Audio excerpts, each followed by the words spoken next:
কথাই বলুক, আপনারা মনে রাখবেন আগামী নির্বাচনে আল্লাহর রহমত, খালেদা জিয়া, ধানের শীষ, বিএনপি, তারেক রহমান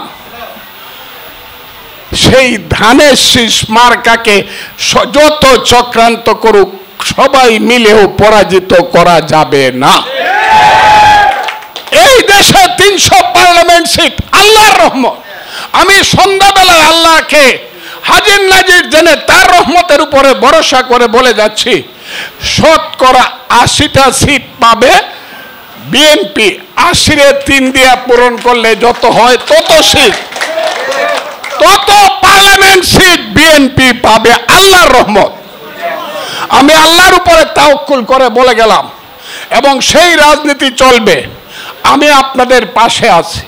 আমার বয়স নাই, 80 বছর বয়স হইলে মানুষের পরপারে যাওয়ার সবচেয়ে বড় চিন্তা এসে যায়, আমার সময় কোথায়। আমি এখানে একটা শেষ ইলেকশন করব। কি শেষ ইলেকশন করব? আমি করব। দেখি তো কারা কারা চান, দেখি তো কারা কারা।